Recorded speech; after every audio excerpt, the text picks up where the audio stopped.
Hi friends, welcome to my channel the unboxing room. Friends, ఈరోజు మనం ఇంకొక unboxing వీడియోతో వచ్చేసాం. ఈరోజు మనం అన్బాక్స్ చేయబోయే ప్రోడక్ట్ వచ్చి స్టీల్ ఏటీఎం హోల్డర్స్. ముందుగా మనం ఈ ప్రోడక్ట్ యొక్క అన్బాక్సింగ్ చూసేద్దాం.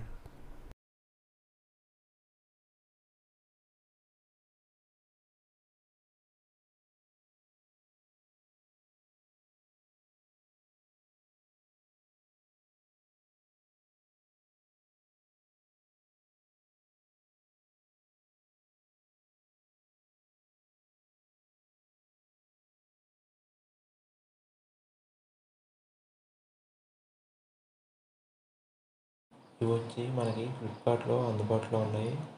ఇవి వచ్చి ఈచ్ పీస్ అయితే డెలివరీ చేయరు, 2 పీసెస్ తీసుకోవాలి. నాకు ఈచ్ పీస్ వచ్చి 100 రూపీస్ ఛార్జ్ చేశారు. అలాగే వీటిలో మనం ఏటీఎం కార్డ్స్ పెట్టుకోవడం ద్వారా అవి బ్రేక్ అవ్వకుండా మరియు డ్యామేజ్ అవ్వకుండా చాలా బాగా యూజ్ అవుతాయి. అలాగే ఇవి వచ్చి చాలా స్ట్రాంగ్గా కూడా ఉన్నాయి. వీటిని కానీ మీరు పర్చేస్ చేయాలనుకుంటే దీని యొక్క లింక్ నేను డిస్క్రిప్షన్లో ఇస్తాను, అక్కడ మీరు పర్చేస్ చేయొచ్చు. అలాగే ఈ వీడియో కనుక మీకు నచ్చినట్లయితే లైక్ చేయండి, షేర్ చేయండి, సబ్స్క్రైబ్ చేయండి. Thank you friends. Thank you for watching this video. By.